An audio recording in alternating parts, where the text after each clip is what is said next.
இந்த தேர்தல் களத்திலே ஒரு துரோக கூட்டம் ஒரு துரோகியும் வேட்பாளர்களை போட்டு தேர்தலில் நிற்கிறார்கள். அந்த துரோகி யார் என்று சொன்னால், என் வயிற்றில் பிறந்த அன்புமணி செய்த, எனக்கு செய்த, என்னுடைய கட்சிக்கு செய்த துரோகங்களை வரிசைப்படுத்தினால் மணிக்கணக்கிலே சொல்ல முடியும். பார்வையாளர் நீங்கள் பார்க்கும்போது அல்லது கேட்கும்போது ஆச்சரியப்படுவீர்கள். இப்படி ஒரு மகனா? நான் மக்களுக்கு சொல்லுவேன், இந்த துரோக கூட்டத்துக்கு நீங்கள் வாக்களிக்காதீர்கள். ஏனென்றால் இவர்களுடைய நோக்கமே மக்களுக்கு சேவை செய்வதல்ல. அதிகாரம் கையிலே வரும்போது பணம் பண்ணுவது தான் இவர்களுடைய வேலை. அதனாலே தயவு செய்து இவர்கள் நிற்கின்ற 18 தொகுதி என்று நினைக்கிறேன், அந்த தொகுதியில் நிற்கிறவர்களுக்கு அந்த துரோக கூட்டத்திற்கு வாக்களிக்காதீர்கள். அந்த 18 தொகுதியில் நிற்கிற வேட்பாளர்கள் எல்லாம் நான் வளர்த்த பிள்ளை தான், என்னிடம் பாடம் கற்றவர்கள் தான், என்னிடம் பயின்றவர்கள் தான். ஆனால் இன்று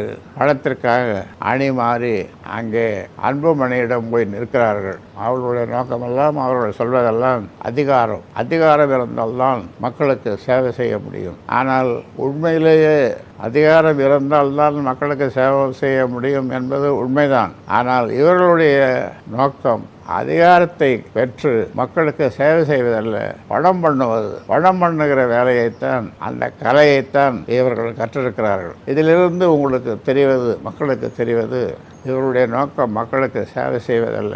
அதனாலே தான் இவர் வீட்டிலேயே படுத்துக்கொண்டு தன்னுடைய மனைவியை தேர்தலில், அது நாடாளுமன்ற தேர்தலாக இருந்தாலும் சட்டமன்ற தேர்தலாக இருந்தாலும் தன் மனைவியை நிற்க வைக்கிறார்.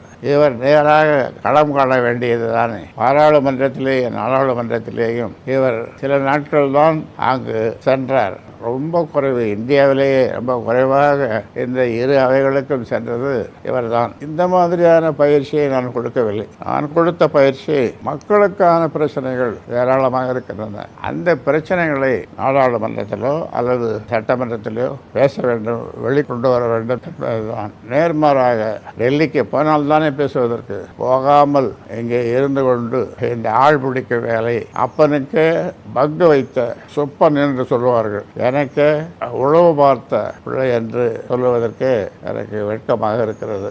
அப்பனை போய் என்ன வேவு பார்க்குவது? அப்பனுக்கு ஒரு நோய் வந்தால், பிறந்த நாள், திருமண நாள், இது போன்ற நாட்கள் வரும்போது வாழ்த்து சொல்லுவது பிள்ளைகளுக்கு அழகு. நாம் பெற்ற பிள்ளை, என்னுடைய பிறந்த நாள், திருமண நாள், முக்கியமான நாட்களிலே, பொங்கல், மற்ற நாட்களிலே முகத்தை காட்டுவதில்லை. அதே போல் இப்பொழுது சமீபத்திலே சேலத்திலே அவர்களை ஆதரித்து பேசிக் கொண்டிருக்கும் பொழுது அப்படி ஒரு தலை சுற்றியது. ஆம்புலன்ஸில் சென்னை அப்போலோ மருத்துவமனைக்கு கொண்டு சென்றார்கள். நிறைய பேர் கண்கலங்கினார்கள், நிறைய பேர் அழுதார்கள், நிறைய பேர் வந்து பார்த்தார்கள்.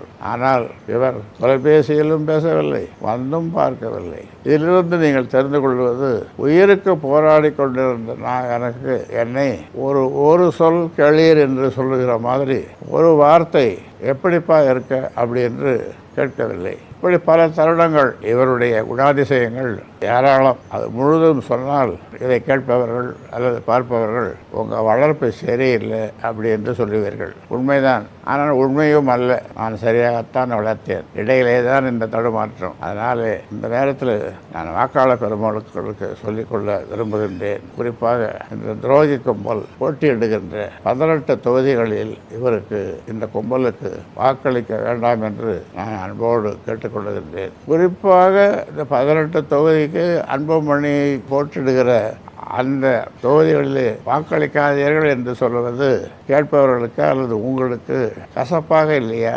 இந்த கும்பல், நான் இதை சொல்லுகிறேன் என்று சொன்னால், வாக்களிக்கக்கூடாது என்று சொல்கிறேன் என்று சொன்னால், அதிலும் குறிப்பாக இந்த 18 தொகுதிகளிலே இந்த கும்பல் போட்டியிடுகிற தொகுதிகளிலே வாக்களிக்கக்கூடாது என்று சொல்கிறேன் என்று சொன்னால், இவர்கள் முதலிலே சட்டமன்றத்திற்கு செல்லும் போது சென்று அங்கே எதையும் இவர்கள் செய்ய போவதில்லை. பணம் பண்ணுகிற வித்தையை எங்கே கற்றுக் கொடுக்கிறார்கள், எங்கே சொல்லுகிறார்கள், எங்கே பாட சொல்லுகிறார்கள், அந்த வேலையைத்தான் அவர்கள் செய்வார்கள். மக்களை பற்றி கவலைப்பட மாட்டார்கள். ஏனென்றால் அவருடைய அந்த துரோகி கும்பலுடைய தலைவர் அந்த வித்தையை இவர்களுக்கு சொல்லிக் கொடுத்திருக்கிறார். வாக்காளர் பெருமக்களே, நல்லவர்களை தேர்ந்தெடுங்கள், உங்களுக்கு சேவை செய்கின்றவர்களை தேர்ந்தெடுங்கள் என்று உங்களை அன்போடு விரும்பி வேண்டி கேட்டுக்கொள்கின்றேன்.